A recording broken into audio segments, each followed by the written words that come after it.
Es ist Montag früh, das Handy blinkt grün. Ich schau auf, wie du brauchst Hilfe ganz schnell. Ich schreib, erst was ist los, was passiert?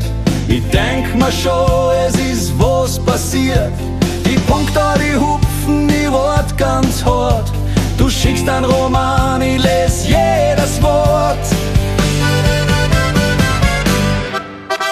Eine Meinung brauchst, weil du weißt nicht weiter. Du überlegst hin und her, bist aber nicht gescheiter. Du fragst mich um Rat, weil es war halt wichtig, und bedankst dich im Voraus, ganz aufrichtig. Jetzt zerbrich mir den Kopf, es ist wirklich nicht leicht. Ich schreib da eine Antwort, was nicht, ob das reicht. Na komm, na wirklich, na geh, ich hol's schnell raus, ich seh's ja eh. Ein Sackerl, ja ein Sackerl, das passt für den Rot, so wie fürs Kackerl. Ein Sackerl, ja ein Sackerl, da red ich rein, mach vor lauter Freude ein Lackerl. Ein Sackerl, mach was du willst und hab mich gern, nur bleib mal mit deinen Fragen und Bitten führen. Ein paar Tage später, da sehen wir uns fix. Doch deine Laune zum Teufel, kein Lachen, kein nix.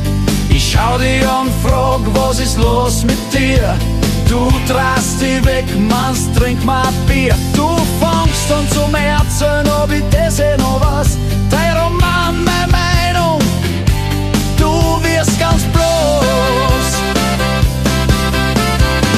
Du hast es gelesen, hast nix gesagt und gemacht, nur war's nicht das, was ich geschrieben hab und dacht.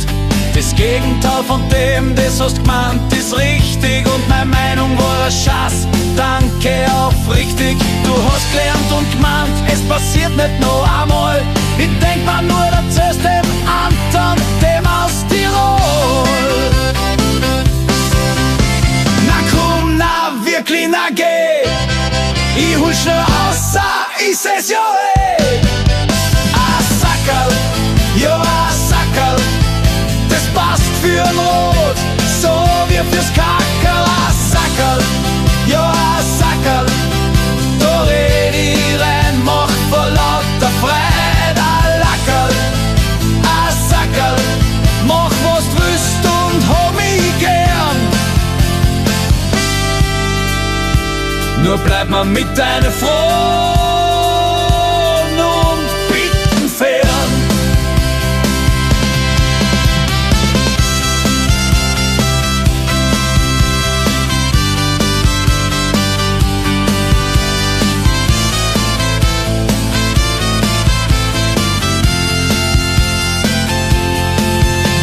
Na komm, na wirklich, na geh, ich hol schnell aus, ich seh's ja eh.